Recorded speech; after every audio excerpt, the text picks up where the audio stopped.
The morning started like any other. The sun had barely risen over the sleepy town of Ridgeville, and the faint sound of motorcycle engines echoed from the distant highway.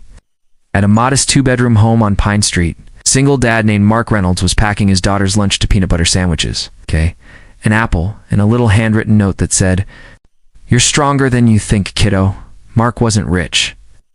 He worked nights at the auto repair shop and mornings driving a school bus. But what he lacked in money, he made up for in heart. His daughter Emily was his entire world. She was only 10, but she carried herself with a quiet maturity that made her dad proud every day. Still, life hadn't been easy. Emily's mom had passed away 3 years earlier after a long battle with cancer, leaving Mark to raise her alone.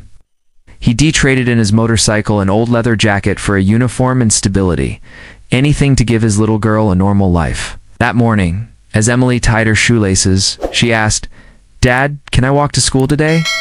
Mark hesitated. "It's a long walk, sweetheart. How about I drop you off?" She just smiled.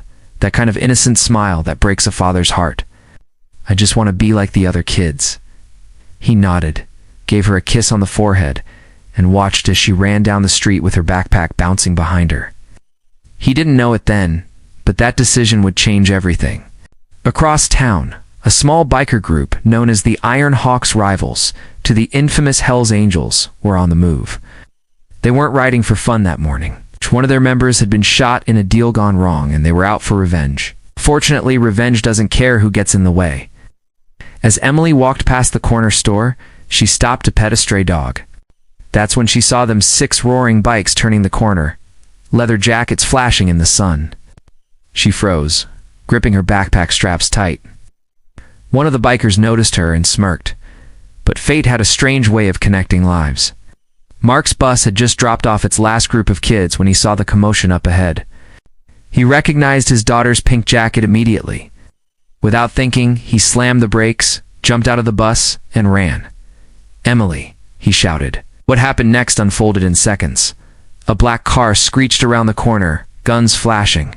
The bikers ducked behind their bikes, returning fire. Emily stood frozen in the middle of the street, terrified. Mark didn't think. He ran straight toward her. A bullet flew past his shoulder. Another tore through his arm, but he didn't stop. He reached Emily. He threw himself in front of her, shielding her small body with his own. The world went silent for a moment. The gunfire stopped. The car sped away, and Mark collapsed. Blood pooled around him as Emily screamed, clutching his hand. Within minutes, sirens filled the air. The bikers' men who looked like devils in leathers stood motionless, their faces pale. One of them, a tall man with a gray beard and a skull patch on his vest, knelt beside Emily. "He took that bullet for her," the man muttered. For a kid he didn't even know, the ambulance arrived. Emily refused to let go of her father's hand. As they loaded him in, the old biker looked at her and said quietly, "We'll make sure you're safe, kid." Mark survived the surgery that night, but barely. The bullet had missed his heart by less than an inch.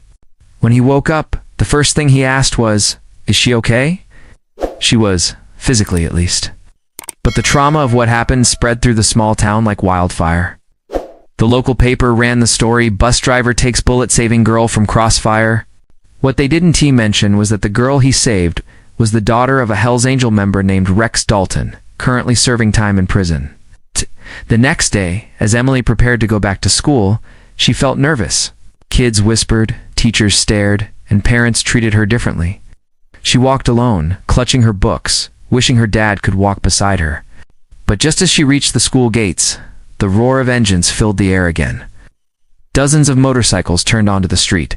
Kids screamed, teachers panicked. The principal came rushing out, and then everyone saw it, the Hells Angels there, red and white patches gleaming in the sun. They weren't there to cause trouble. They were there for Emily.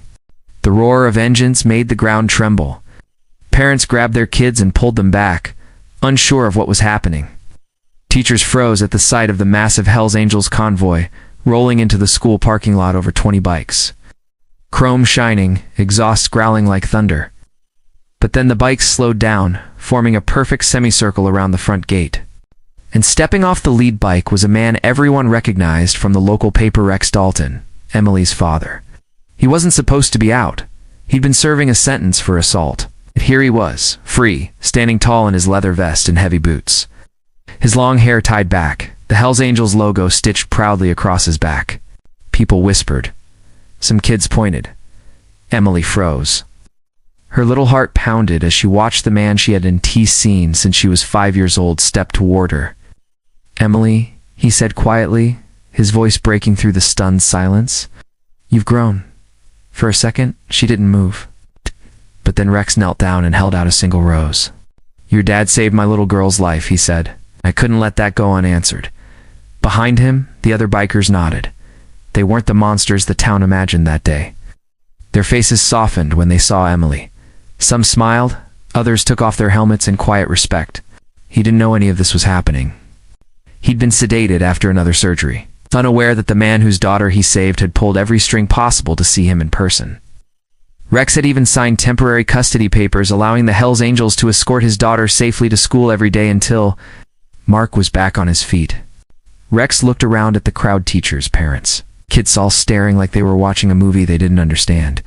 Then he spoke, voice deep and steady. "You all call us criminals," he said. "Maybe we were. Maybe some of us still are.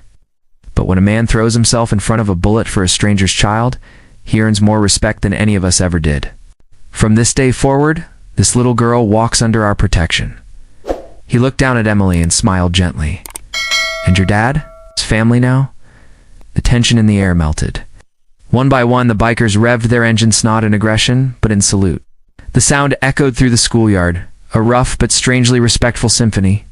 Emily smiled for the first time in days. One of the bikers, a huge man named Tank, handed her a brand new pink helmet with her name engraved on the side. She couldn't help but giggle. Rex placed a leather jacket over her shoulders, too big for her small frame, but it made her stand tall. "When your dad's better," he said softly, "tell him we've got his back." That afternoon, when Mark woke up, the nurse told him the Hells Angels had been by. His first reaction was panic. He thought they'd come for revenge. But then she handed him a photo that Emily had brought. Her standing proudly at school, surrounded by bikers, wearing a leather jacket 2 sizes too big. Tears welled in Mark's eyes. "They did that?" he whispered. The nurse nodded.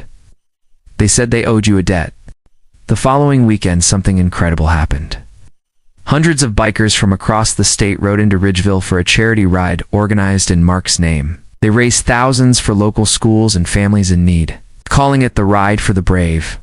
When Mark was strong enough to stand, came outside the hospital to find Rex waiting by his bike. The two men locked eyes, one a quiet single dad, the other a hardened biker, and for a moment, neither spoke. Finally, Rex broke the silence. "You didn't know who she was?" he said. "You just ran into the fire." Mark shrugged. It didn't matter whose kid she was. She was a kid. Rex extended his hand. "From now on, you're one of us. You ever need anything you call?" Mark looked down at their hands. He thought of Emily, the fear in her eyes that day, and the strange turn of fate that had brought them here. Then he shook Rex's hand firmly. "I think I already got what I needed," Mark said quietly. "My daughter's safe." Rex nodded, "and we'll make sure she always is." As the Hells Angels roared off into the distance, Emily ran up to her dad's side. She looked up at him with teary eyes and whispered, "Dad, everyone at school says I have the coolest friends ever." He smiled, kissed her forehead, and said, "Not friends, sweetheart, family." The camera would fade out there, the image of a battered but proud father holding his daughter as the rumble of motorcycles fades into the sunset. Sometimes heroes don't wear uniforms or badges. Sometimes they're just ordinary people who act without thinking, who choose love over fear. If this story moved you, share it with someone who needs to be reminded that good still exists, even in the roughest places. And don't forget to subscribe for more true stories that restore faith in humanity.